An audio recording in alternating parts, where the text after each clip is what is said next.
सोचिए, एक देश अपनी सत्ता और अपनी अनगिनत विविधताओं के बीच एक बैलेंस, एक संतुलन कैसे बना सकता है?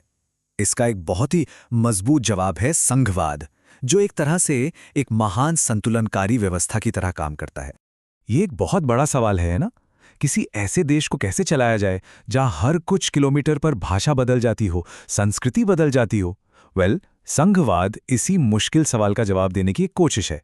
चलिए इसको समझने के लिए दो देशों की कहानी देखते हैं। एक तरफ है बेल्जियम, जिसने अपनी डाइवर्सिटी को संभालने के लिए संघीय रास्ता अपनाया और पावर को रीजनल सरकारों के साथ बांटा। नतीजा, देश में शांति बनी रही।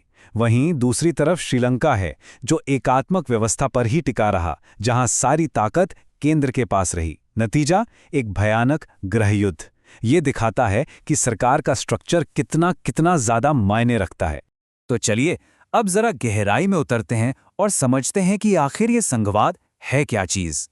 बिल्कुल सीधे और सरल शब्दों में कहें तो संघवाद सरकार चलाने का एक ऐसा सिस्टम है जिसमें पावर को बांटा जाता है।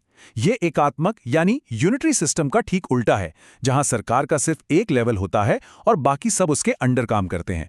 संघवाद में पावर केंद्र और राज्यों जैसी अलग अलग इकाइयों के बीच बटी होती है। ये बात जानकर शायद थोड़ी हैरानी हो कि दुनिया के 193 देशों में से सिर्फ 25 देशों में ही फेडरल सिस्टम यानी संघीय व्यवस्था है। लेकिन और भी दिलचस्प बात यह है कि इन्हीं 25 देशों में दुनिया की 40% आबादी रहती है। इससे ये साफ पता चलता है कि ये सिस्टम अक्सर दुनिया के सबसे बड़े और सबसे ज्यादा विविधता वाले देश ही अपनाते हैं। ठीक है, तो अब सवाल ये है कि किसी सिस्टम को संघीय क्या बनाता है? चलिए इसकी कुछ खासियतों पर, कुछ मुख्य विशेषताओं पर नजर डालते हैं जो इसे डिफाइन करती हैं। संघवाद की पूरी इमारत कह सकते हैं 7 पिलर्स पर खड़ी है। पहला, सरकार के कम से कम 2 लेवल होते हैं, जैसे केंद्र और राज्य। दूसरा, ये दोनों सरकारें एक ही नागरिक पर राज करती हैं, पर कानून, टैक्स और प्रशासन के मामले में उनका अपना अपना दायरा होता है। तीसरा, इन दायरों की गारंटी खुद संविधान देता है। चौथा, संविधान में कोई भी बड़ा बदलाव अकेले नहीं किया जा सकता, दोनों लेवल्स की सहमति जरूरी है। पांचवां, अगर कोई विवाद हो जाए तो अदालतें एक अंपायर की तरह फैसला करती हैं। छठा, हर सरकार के पास कमाई के अपने स्रोत होते हैं ताकि वो आर्थिक रूप से आजाद रहे। और आखिर में सातवां, इसके 2 मकसद हैं, देश की एकता को बचाना और साथ ही अलग अलग तरह की विविधताओं का सम्मान करना। अब जब हम थ्योरी समझ गए हैं तो चलिए इसे प्रैक्टिकल में देखते हैं। अपने देश भारत के केस में ये सब कैसे लागू होता है। यहाँ एक बहुत ही इंटरेस्टिंग बात है, हमारे संविधान में कहीं भी फेडरेशन या संघ शब्द का इस्तेमाल हुआ ही नहीं है। इसके बजाय भारत को राज्यों का संघ यानी यूनियन ऑफ स्टेट्स कहा गया है। लेकिन नाम में क्या रखा है? भारत का पूरा गवर्नेंस सिस्टम संघवाद के सिद्धांतों पर ही बना है। तो ये पावर शेयरिंग होती कैसे है? हमारे संविधान ने केंद्र और राज्य सरकारों के बीच कानूनी शक्तियों को 3 लिस्ट में बहुत ही साफ साफ बांटा है। पहली है संघ सूची, जिसमें रक्षा, विदेश मामले जैसे राष्ट्रीय महत्व के विषय हैं। दूसरी है राज्य सूची, जिसमें पुलिस, कृषि जैसे लोकल महत्व के विषय हैं। और फिर एक तीसरी लिस्ट भी है जिसे समवर्ती सूची कहते हैं।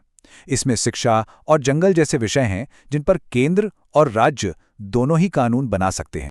ये बंटवारा तो काफी साफ लगता है, लेकिन इससे एक सवाल भी तो उठता है, उन सब्जेक्ट्स का क्या जो संविधान बनने के बाद आए, जैसे कंप्यूटर सॉफ्टवेयर, वो किसके दायरे में आते हैं, केंद्र के या राज्य के? इसका भी जवाब है हमारे संविधान में। ऐसे विषयों को अवशिष्ट विषय यानी रेजिड्यूरी सब्जेक्ट्स कहा जाता है। और हमारे संविधान के मुताबिक जो विषय किसी भी लिस्ट में नहीं है, उन पर कानून बनाने का अधिकार सिर्फ और सिर्फ केंद्र सरकार को है। देखिए, संविधान की किताब में कुछ लिख देना एक बात है और उस व्यवस्था को असल जिंदगी में चलाना वो बिल्कुल दूसरी बात है। असली परीक्षा तो प्रैक्टिस में होती है।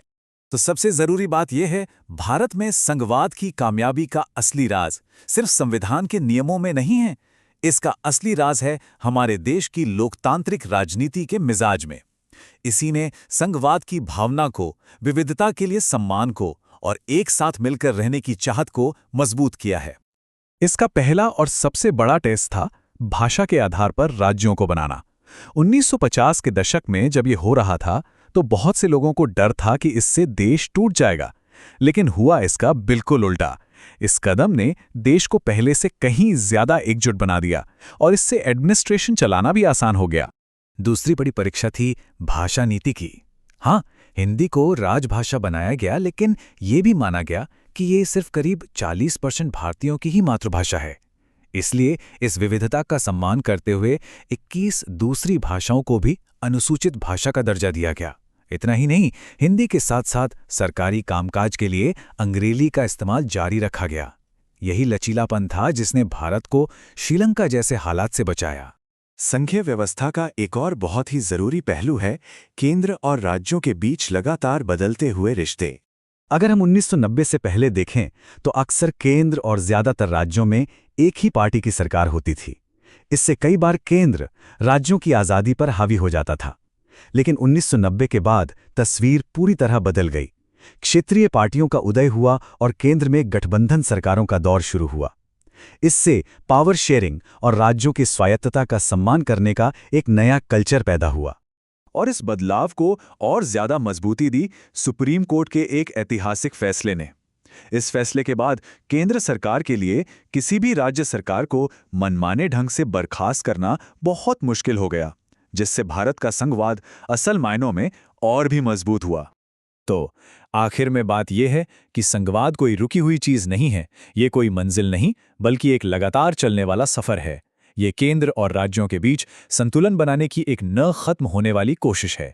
आज जब एक राष्ट्र एक चुनाव जैसी नई बहसें हो रही हैं, तो सवाल ये उठता है कि भारत के इस महान संतुलनकारी एक्ट का अगला चैप्टर क्या होगा?